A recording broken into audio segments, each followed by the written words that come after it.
Isa sa pinakamalalang dayo ang nangyari sa amin kagabi, halos mag-stampede. Medyo naging delikado kasi hindi halos mapigilan ng mga tao. Dito naipit kami ng gusto at parang iiyak na itong si Kuya Fino. Kung papansinin niyo siya ay parang natatakot na rin siya sa nangyayari. First time niya kasing maka-experience ng ganito kalala. Okay, sobrang ganda ng video na to. Sana tapusin niyo, pero bago ang lahat, ang ganda ng jersey ni Kuya Fino na susuotin namin sa dayo. Sa mga nagtatanong po, available din po to sa mga bata. Just click the link to order and wag po kayong magpapahuli dahil limited lang ang tinatanggap namin sa bawat araw. Grabe ang taba mo na, Coach Mav. Buti na lang maganda yung jersey mo. So guys, click the link, wag po kayo magpapahuli and makakatulong po kayo sa mga missions namin. Anyway, punta na tayo dun sa napakalalang dayo na nangyari sa amin kagabi. Andito kami sa Santa Maria, Bulacan. At sobrang gandang experience to para sa batang team na binubuo natin. Syempre kasama ko rin itong si Awi. At dito pa lang, paglabas pa lang namin ng hotel, ay grabe na kaagad yung pagsalubong sa amin. Medyo malayo pa yung court simula dito sa hotel. Kaya habang naglalakad kami ay meron po muna akong isi-share sa inyo. Sabi sa Matthew 5 verse 16, ganoon din ang dapat ninyong gawin. Pagliwanagin nyo ang inyong ilaw sa mga tao upang makita nila ang mabubuting gawa nyo at papurihan nila ang inyong Ama na nasa langit. This is an instruction of our Lord Jesus Christ na bilang tagasunod niya ay dapat daw ay magliwanag tayo sa mga taong nakapaligid sa atin. At hindi nawawala sa isip ko yun sa bawat lugar na dinadayuhan namin. Lagi kong pinagdadasal na, Lord, ikaw po ang makita ng mga tao. Ikaw ang maiangat at ikaw ang madakila. Gamitin niyo po kami sa libo-libong mga tao na nanonood ng mga dayo namin. Katulad na lang dito sa Santa Maria, Bulacan, na sobrang daming tao ang nag-aabang. Tingnan niyo naman yung dami ng tao at yung pagkakataon na ibinigay sa amin ng Panginoon para ibahagi kung gaano siya kadakila sa buhay namin. Grabe ang tindi, merong mga nasa poste, nasa bubong, at gumagawa ng paraan para lang makapanood. At alam kong hindi ito dahil sa amin, kung hindi dahil tinawag sila ng Panginoon sa gabi na to. Maaari nga akala lang nila manonood sila ng laban. Ang hindi nila alam ay maririnig nila ang mensahe na ipinapaabot ng Panginoon. Maraming mas malupit at mas magaling kaysa sa amin. Kung tutusin, ano bang dahilan para panoorin kami? Hindi ko rin alam kahit ako nagugulat. Pero isa lang ang sigurado, nabuhay ang Diyos na sinasandala namin. Bago magumpisa ay lagi akong humihingi ng lakas sa Kanya, kung hindi para sa mensaheng kailangan maiparating. At maya-maya lang ay eto na, palabas na kami at sasagupain na natin yung napakaraming tao.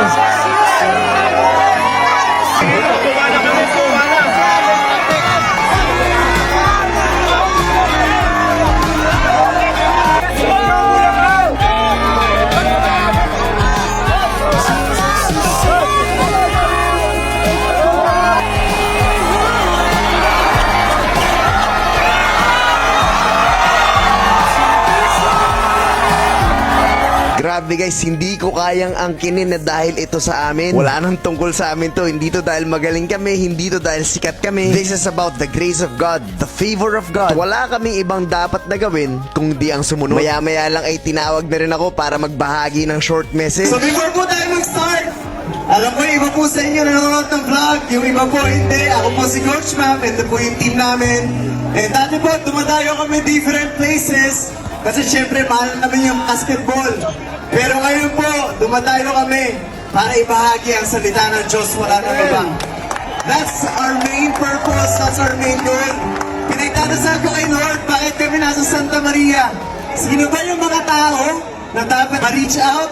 At kung sino po sa inyo yung naghahanap ng sagot at hindi nyo makilala ang Panginoon sa buhay nyo, I pray na itong gabi na to, mag-umpisa po yung relationship mo with the Lord. And before po tayo mag-start, gusto po muna namin pasalamatan ng Panginoon, praise and worship, and I pray na sabayan niyo po kami. So ibigay po natin itong moment na to sa ating nag-iisang Diyos. Amen? At dito na bumuhos ang miracle ni Lord na hindi ko maipaliwanag. 1, 2, 3, go! Let's clap our hands for Jesus. Make a laugh, may saya, may tuwas, pinindot sa lugar. Hirap na, puso ay naglalako. May awit, may saya, para sa Diyos na ating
And praise the Lord dahil nagawa namin ang main task sa pagpunta namin dito.